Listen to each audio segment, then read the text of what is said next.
Cocoa द्वीप पहले भारत का था, जवाहरलाल नेहरू ने म्यांमार को दे दिया क्योंकि सीमा विवाद था। उन्होंने सोचा सीमा विवाद सुलझाने के लिए दे दे, लेकिन म्यांमार में चाइना का एंट्री हो गया और चाइना यहां अपना सैन्य अड्डा बना दिया है। सैन्य अड्डा तो नहीं बनाया है, भाड़ा पे ले लिया है, निगरानी वाला यंत्र बना दिया। अब हमारे वर्तमान प्रधानमंत्री के साथ एक बहुत गोल्डन अपॉर्चुनिटी है कि भारत ने यह द्वीप म्यांमार के चुने हुए सरकार को दिया था, उसकी सेना को नहीं दिया था। या तो वह द्वीप हमें लौटा दो या तो वहां चुनी हुई सरकार ला दो। चुनी हुई सरकार में आएंगी आंग सांग सुकी, वो दिल्ली से पढ़ी हुई है। कहां से? दिल्ली। और भारतीय हिंदी बोलना जानती है एकदम फर्स्ट क्लास, और भारत के फेवर में डिसीजन लेती है। अगर चुनी हुई सरकार आ गई तो भी हमारा फायदा, और नहीं तो कोको द्वीप लौटा दो तो भी हमारा फायदा। इसके बावजूद भी सरकार म्यांमार से लड़ना नहीं चाह रही है। म्यांमार जैसा देश जिसको पूछने वाला कोई नहीं है, आज दौरा दौरा मारिएगा ना तो म्यांमार को कोई नहीं पूछेगा, क्योंकि पूरी दुनिया जो थी वो आंग सांग सूकी को जानती थी। सेना तख्ता पलट को कोई नहीं पूछता। एक कौन आएगा? चाइना, वो भी डायरेक्ट नहीं आएगा।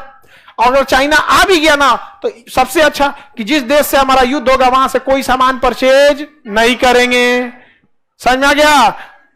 सीधी उंगली से घी नहीं निकले मटका फोड़ दो, फिर घी में लपेट के उजरात रहा, घी उंगली टेढ़ा करेगा, कौन सी मिलेगा? तन से ज्यादा निकलेगा।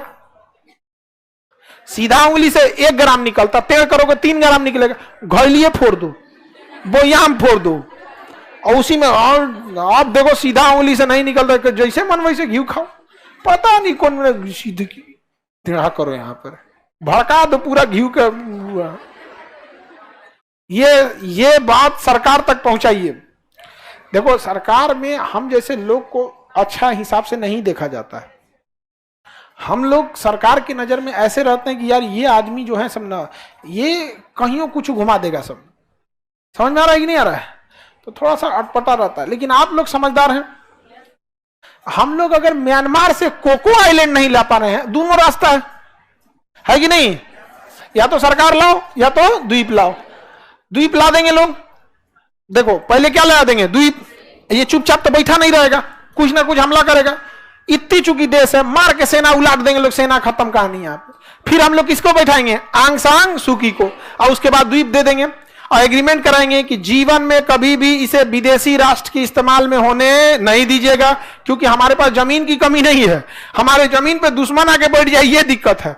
वहां के लोग भी खुश हो जाएंगे, क्योंकि लोगों की भावना नहीं आहत होनी चाहिए, वरना वो ऐसी गवर्नमेंट चुन के आ जाएगी जो भारत के खिलाफ है। सेना हटा दिए, लास्ट के लोग खुश, चुनी हुई सरकार आएगी वो भी खुश, वही सरकार वापस द्वीप ले लेगी और एग्रीमेंट धीरे से साइन हो जाएगा कि कभी भी सेना को इस्तेमाल, दूसरे देश की सेना को इस्तेमाल करने नहीं देंगे, इसका प्रयोग केवल पर्यटन के लिए करेंगे। और वो एनडीए साइन कर देंगे, नॉन डिस्क्लोजर एग्रीमेंट, कि हमारे और आप में क्या समझौता हुआ ये किसी को पता नहीं लगना चाहिए।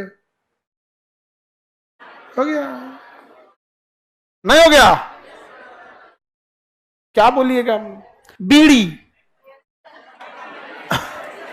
ये ससुरे सब आजकल बीड़ी पी के खेतवा में फेंक देंगे, सबका गेहूं लहक जाएगा। कोनो एगो गलती से फेंक दिया बीड़ी पी के, माचिस लेके यहाँ पे, एगो खेत में पकड़ा ना तो खेत में बाउंड्री तो होती नहीं है, कहीं जो पकड़ा तो गांव का गांव जल जाता है यहाँ पे। समझ में गया? याद रखिएगा, अगर किसान का अनाज और पराली दोनों जला तो उसकी खबर तहसील तक नहीं जाती है, लेकिन अगर किसान ने पराली जला दिया तो उसकी खबर दिल्ली तक जाएगी, और किसान जल के मर गया तो उसकी खबर जिला तक भी नहीं जाएगी। सबसे दुर्दशा है किसानों का। एगो जातीय होना चाहिए किसान का भी, ताकि कम से कम कोई तो सुनता उनको। जैसे है ना, कोई कोई एगो जातीय हो जाती है, किसान जाति, नाम के आगे किसान लिखता, उसका भी कोई ना कोई नेता खड़ा हो जाता। अभी किसानों के लिए कोई नेता नहीं आता। बताइए ध्यान से, ये कौन है? Golden triangle. और इसमें ना म्यांमार की सेना, म्यांमार पूरी दुनिया में अभी सबसे ज्यादा क्या बना रहा है? अफीम। सबसे अधिक अफीम उत्पादन म्यांमार दबा के अफीम बेच रहा है यहाँ पे।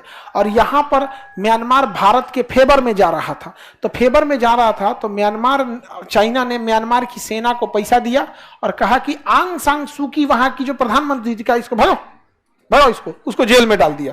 जैसे पाकिस्तान में मेरे चचा को कैसे जेल में डाल दिया है, वैसे उसको बुआ को भी जेल में डाल दिया। आंग सांग सूखी, बुआ कहाँ चल गई? चल गई जेल में। अब वहां सेना का तख्ता पलट कौन कर दिया? आर्मी। और कहा हमारा शासन रहेगा, और आर्मी का शासन रह रहा है किसके फेवर में है? चाइना के फेवर में। तो इधर में आर्मी बैठा दिया, इधर मोइजू को बैठा दिया, इधर अपना पाकिस्तान को तो परमानेंटे खरीद लिया, अफगानिस्तान से हम खुद ही बाहर आ गए हैं, नेपाल भूटान का तो देख ही रहे हैं क्या कंडीशन चल रहे हैं यहाँ पे। फिर भी हम लोग विश्व गुरु